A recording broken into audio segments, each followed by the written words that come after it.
व्यवहार कले आमर रोग हम कारण एगुड़ा हूँ दूषित जल किंतु गभीर नलकूप जल ताकू आम जब व्यवहार करवा तो आमर कौन रोग हे ना कारण यहाँ हूँ आमर विशुद्ध जल। Hello my dear students, welcome back to our channel पंचम श्रेणी पिला माने। आज आम तुम परिवेश विज्ञान बहिर जो द्वादश अध्याय रही स्वास्थ्य और रोग तार अभ्यास समस्त प्रश्न उत्तर गुड़िक आज आम ये भिडियो देखा। तो देख एक नंबर देइछि ठीक उक्ति पाखरे थिबा कोठरी भितरे ठीक चिन्ह और भूल उक्ति पाखरे भूल चिन्ह दियो। करे देइछि देख अनेक जीवाणु रोग सृष्टि करि थांती। तो यहाँ ठीक अच्छी तो ये कोठरी आम ठीक चिन्ह दबा। ख नंबर क्वेश्चन जख्मा रोग जल द्वारा व्यापी थाए। तो यहाँ भूल अच्छी तो ये जगह भूल चिन्ह दबा। तापर देख ग नंबर देइछि धनुष्टंकार न हेबा पई एटीएस दिया जाए। तो यहाँ ठीक अच्छी तो धनुष्टंकार रोगर न हेबा पई तो आम क्षेत हेबार 24 घंटा भितर एटीएस नवा आवश्यक। घ नंबर रक्तहीनता धातुसार अभाव होता है। तो एक आमर ठीक अच्छी। 1 नंबर क्वेश्चन शरीर रे आयोडीन अभाव हेले गलगंड रोग होता है। तो ये उक्ति आमर भूल अच्छी। तापर देख 6 नंबर अपपुष्टि जीवसार अभाव होता है। तो यहाँ भूल अच्छी सॉरी यहाँ ठीक अच्छी है कहीं ना अपपुष्टि हूँ एक खाद्य अभाव जनित रोग। तो जीवसार भी हूँ आमर कौन सब खाद्य थाए है। तो सी भी हूँ गोटे प्रकार पोषक। तापर देख 2 नंबर देइछि सारणी रे थिबा खाली स्थान पूरण कर। देख देइछि रोगर नाम एपटे देइछि किपरि व्यापे है।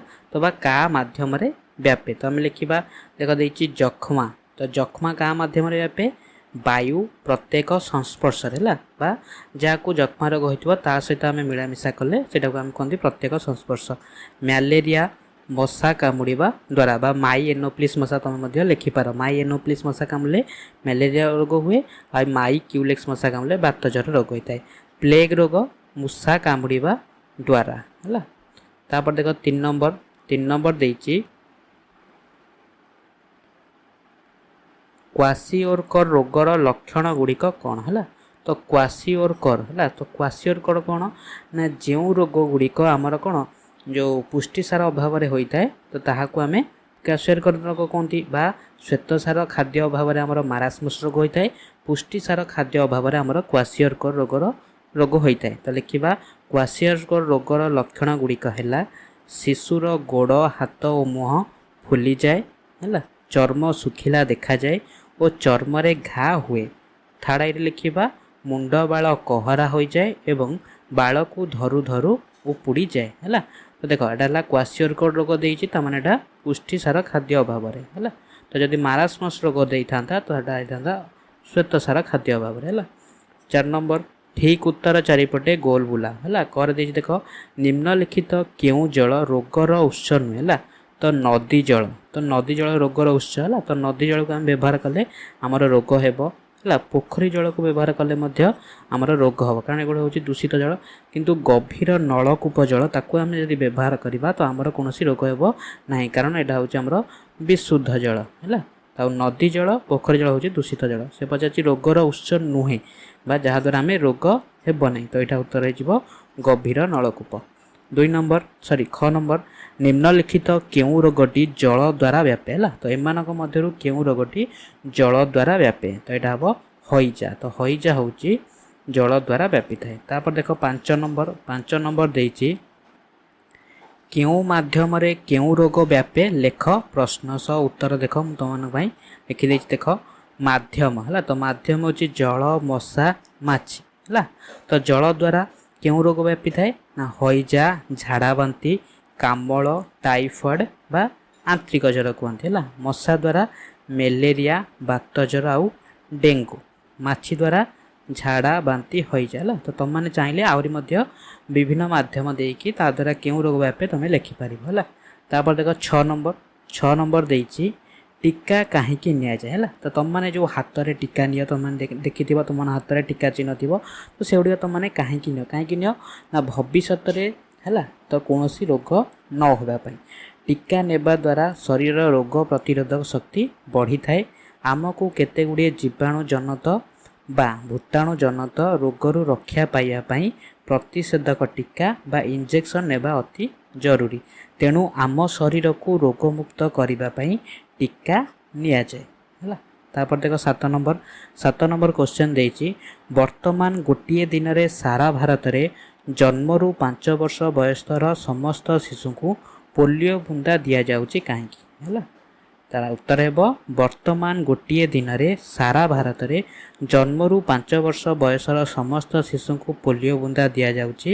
ତ କାରଣ ସାରା ଦେଶରୁ ସମସ୍ତ ଶିଶୁଙ୍କୁ ପୋଲିଓ ମୁକ୍ତ କରିବା ଲକ୍ଷ୍ୟରେ ସରକାରଙ୍କ ତରଫରୁ ଏହି ବ୍ୟବସ୍ଥା କରାଯାଉଛି ହେଲା। ତ ତୁମମାନେ ଯଦି 5 ବର୍ଷ ବୟସର ସମସ୍ତ ପିଲା ଯେଉଁ ପୋଲିଓ ଟୀକା ନେଇଥିବ ତ ତୁମମାନଙ୍କର ଭବିଷ୍ୟତରେ ଆଉ ପୋଲିଓ ରୋଗ ହେବାର ସମ୍ଭାବନା ରହିବ ନାହିଁ ହେଲା। ତାପରେ ଦେଖ 8 ନମ୍ବର କ୍ୱେଶ୍ଚନ୍ ରହିଛି, ଚିନ୍ତା କରି ଲେଖ ହେଲା। କରିଦେଇଛି, ଧନୁଷ୍ଟଙ୍କାର ରୋଗ ନ ହେବା ପାଇଁ କ'ଣ କରିବ? ତାର ଉତ୍ତର ହେବ ଧନୁଷ୍ଟଙ୍କାର ରୋଗର ଜୀବାଣୁ ମାଟି ଓ ଗୋବରରେ ରହିଥାଏ। ତେଣୁ ଧନୁଷ୍ଟଙ୍କାର ରୋଗ ନ ହେବା ପାଇଁ ଦେହର କୌଣସି କ୍ଷତ ହେଲେ ମାଟି ଗୋବର ବା ସେଥିରେ ପଡ଼ିଥିବା କୌଣସି ଜିନିଷ ନ ଲାଗିବା ଉଚିତ ହେଲା।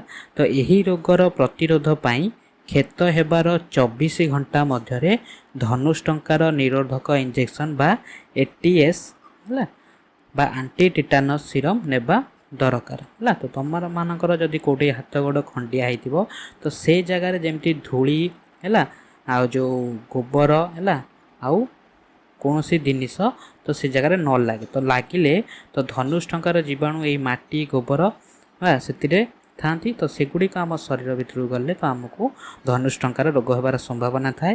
ତ ଯେତେବେଳେ ବି ଆମର ଯେତେବେଳେ ଗୋଡ଼ ହାତ କେଉଁଠି ଖଣ୍ଡିଆ ହେବ ତ ଖଣ୍ଡିଆ ହେବାର 24 ଘଣ୍ଟା ଭିତରେ ଆମକୁ ATS ନେବାକୁ ପଡ଼ିବ। ତାପରେ ଦେଖ 9 ନମ୍ବର କ୍ୱେଶ୍ଚନ୍, ଶୋଇବା ବେଳେ ଆମେ କାହିଁକି ମଶାରୀ ଟାଙ୍ଗୁ ହେଲା। ତ ଶୋଇଲା ବେଳେ ତୁମେ କାହିଁକି ମଶାରୀ ଟାଙ୍ଗ? ମଶା ନ କାମୁଡ଼ିବା ପାଇଁ। ତାର ଉତ୍ତର ଲେଖିବ, ମାଇ ଏନୋଫିଲିସ୍ ମଶା କାମୁଡ଼ିଲେ ମ୍ୟାଲେରିଆ ରୋଗ ହୁଏ ଆଉ କ୍ୟୁଲେକ୍ସ ମଶା କାମୁଡ଼ିଲେ ବାତ ଜ୍ୱର ହୁଏ। ତେଣୁ ମଶା ଜନିତ ରୋଗ ଦାଉରୁ ରକ୍ଷା ପାଇବା ପାଇଁ ଆମେ ଶୋଇଲା ବେଳେ ମଶାରୀ ଟାଙ୍ଗୁ, ହଁ କି ନାହିଁ ହେଲା। ତାପରେ ଦେଖ 9 ନମ୍ବର କ୍ୱେଶ୍ଚନ୍ ରହିଛି, ଆମେ କେବଳ ଭାତ ନ ଖାଇ ତା ସହିତ ଡାଲି ତରକାରୀ ଆଦି କାହିଁକି ଖାଉ? ତ ତୁମମାନେ ଦେଖିଥିବ ତୁମମାନେ ଘରେ ଯେତେବେଳେ ଖାଅ ତ ତୁମମାନଙ୍କର ସବୁବେଳେ ଖାଲି ଭାତ ନ ଖାଇକି ତା ସହିତ ଡାଲି ତରକାରୀ ବିଭିନ୍ନ ପ୍ରକାର ତରକାରୀ ହୋଇଥାଏ। ତ ସେଇଟା କାହିଁକି ହୋଇଥାଏ? ତ ଉତ୍ତର ଲେଖିବ, ଆମେ ଯେଉଁ ଖାଦ୍ୟ ଖାଉ ସେଥିରେ ଖାଦ୍ୟର ସମସ୍ତ ଉପାଦାନ ଆବଶ୍ୟକ ପରିମାଣରେ ରହିବା ଆବଶ୍ୟକ ହେଲା। ତ ଯଦି ଆମେ କେବଳ ଖାଲି ଭାତ ଖାଇବା ତ ଭାତରୁ ଆମେ ସବୁ ପ୍ରକାର ପୋଷକ ପାଇବା ନାହିଁ। ତ ଭାତରେ ଆମର ଶ୍ୱେତସାର ଥାଏ, ତ କେବଳ ଆମେ ଶ୍ୱେତସାର ପୋଷକ ପାଇବା ଆଉ ଯେଉଁ ଜୀବସାର ଆମର ଯେଉଁ ଭିଟାମିନ୍ ରହିଲା ତାପରେ ପୁଷ୍ଟିସାର ସ୍ନେହସାର ଏସବୁ ଆମେ ପାଇବା ନାହିଁ। ତ ସେଥିପାଇଁ ଭାତ ଖାଇଲେ ସେଥିରୁ କେବଳ ଶ୍ୱେତସାର ମିଳିଥାଏ ହେଲା। କିନ୍ତୁ ଭାତ ସହ ଡାଲି ତରକାରୀ ଆଦି ଖାଇଲେ ସାଧାରଣତଃ ଖାଦ୍ୟର ସମସ୍ତ ଉପାଦାନ ପାଇଥାଉ। ଡାଲିରୁ ପୁଷ୍ଟିସାର, ପନିପରିବା ତରକାରୀରୁ ଖାଦ୍ୟର ଅନ୍ୟାନ୍ୟ ଉପାଦାନ ମିଳିଥାଏ। ତେଣୁ କେବଳ ଭାତ ନ ଖାଇ ତା ସହିତ ଡାଲି ତରକାରୀ ଆଦି ଖାଉ, ବୁଝିପାରିଲ। ତାପରେ ଦେଖ 10 ନମ୍ବର କ୍ୱେଶ୍ଚନ୍ ରହିଛି, ହାଡ଼ ଫୁଟି ହୋଇଥିବା ରୋଗୀର ଲୁଗାପଟା ଫୁଟା ପାଣିରେ ଧୋଇବା ଦରକାର କାହିଁକି? ତାର ଉତ୍ତର ଲେଖିବା, ହାଡ଼ ଫୁଟି ହୋଇଥିବା ରୋଗୀର ଲୁଗାପଟାରେ ହାଡ଼ ଫୁଟି ରୋଗର ଭୂତାଣୁ ଅଧିକ ସଂଖ୍ୟାରେ ରହିଥାନ୍ତି। ଏହି ରୋଗୀର ଲୁଗାପଟାକୁ ଫୁଟା ପାଣିରେ ପକାଇଲେ ରୋଗର ଭୂତାଣୁ ଗୁଡ଼ିକ ମରିଯାଆନ୍ତି। ତେଣୁ ହାଡ଼ ଫୁଟି ହୋଇଥିବା ରୋଗୀର ଲୁଗାପଟାକୁ ଫୁଟୁଥିବା ପାଣିରେ ସଫା କରାଯାଏ ହେଲା। ତ ତାର ଯେଉଁ ହାଡ଼ ଫୁଟି ହୋଇଥିବା ରୋଗୀର ଯେଉଁ ଜୀବାଣୁ ଗୁଡ଼ିକ ସିଏ କ'ଣ ଥାଏ, ତା ଶରୀରରେ ଯେଉଁ ଲୁଗାପଟା ପିନ୍ଧିଥାଏ ତ ସେଥିରେ ଥାଏ ତାର ଜୀବାଣୁ ଗୁଡ଼ିକ। ତ ସେଗୁଡ଼ିକ ଯଦି ଆମେ ଫୁଟା ପାଣିରେ ଧୋଇଦେବା ନା ତ ସେ ଜୀବାଣୁ ଗୁଡ଼ିକ ଫୁଟା ପାଣିରେ ମରିଯିବେ, ଠିକ୍ ଅଛି। ତାପରେ ଦେଖ 9 ନମ୍ବର କ୍ୱେଶ୍ଚନ୍ ରହିଛି, ତୁମ ଗାଁରେ ଜଣେ ଲୋକ ଯକ୍ଷ୍ମା ରୋଗରେ ପୀଡ଼ିତ ଥିଲେ, ଅନ୍ୟ ଲୋକମାନଙ୍କୁ ସେହି ରୋଗ ନ ହେବା ପାଇଁ କ'ଣ କରିବ ହେଲା। ତ ଲେଖିବ, ଯକ୍ଷ୍ମା ଏକ ସଂକ୍ରାମକ ରୋଗ ହେଲା। କାରଣ ଏହି ରୋଗ ଜଣେ ରୋଗାଗ୍ରସ୍ତ ବ୍ୟକ୍ତିଙ୍କ ଠାରୁ ଜଣେ ସୁସ୍ଥ ବ୍ୟକ୍ତିଙ୍କୁ ବିଭିନ୍ନ ମାଧ୍ୟମରେ ପ୍ରବେଶ କରିଥାଏ। ତ ଏହି ରୋଗ ବାୟୁ ମାଧ୍ୟମରେ ବ୍ୟାପିଥାଏ ହେଲା। ଯକ୍ଷ୍ମା ରୋଗୀର କାଶ, କଫ, ଛେପ, ଛିଙ୍କ ଇତ୍ୟାଦିରେ ଏହି ରୋଗର ଜୀବାଣୁ ରହିଥାନ୍ତି ଓ ପାଖରେ ଥିବା ଲୋକଙ୍କୁ ସହଜରେ ଆକ୍ରମଣ କରିଥାନ୍ତି। ଏଥିପାଇଁ ଏହି ରୋଗୀମାନଙ୍କୁ ଅଲଗା ଅଲଗା ଜାଗାରେ ରଖାଯାଇ ଚିକିତ୍ସା କରାଯାଏ। ଗାଁର ଲୋକ ଯଦି ଯକ୍ଷ୍ମା ରୋଗରେ ପୀଡ଼ିତ ଥାଆନ୍ତି ତେବେ ଅନ୍ୟ ଲୋକଙ୍କୁ ସେହି ରୋଗ ନ ହେବା ପାଇଁ କେତେକ ସାବଧାନତା ଅବଲମ୍ବନ କରିବାକୁ ପଡ଼ିବ ହେଲା। ତ ଲେଖିବ ତାଇରେ ରୋଗୀ ରହୁଥିବା କୋଠରୀକୁ ପରିଷ୍କାର ପରିଚ୍ଛନ୍ନ ରଖିବା ଦରକାର। ରୋଗୀ ବ୍ୟବହାର କରୁଥିବା ଲୁଗାପଟାକୁ ଅଲଗା ରଖିବା ଓ ସେହି ଲୁଗାପଟାକୁ ଫୁଟୁଥିବା ପାଣିରେ ଧୋଇବା ଉଚିତ। ରୋଗୀର ଛେପ ଖଙ୍କାର ଏଣେ ତେଣେ ନ ପକାଇ ଗୋଟିଏ ପାତ୍ରରେ ରଖି ପୋତି ଦେବା ଦରକାର।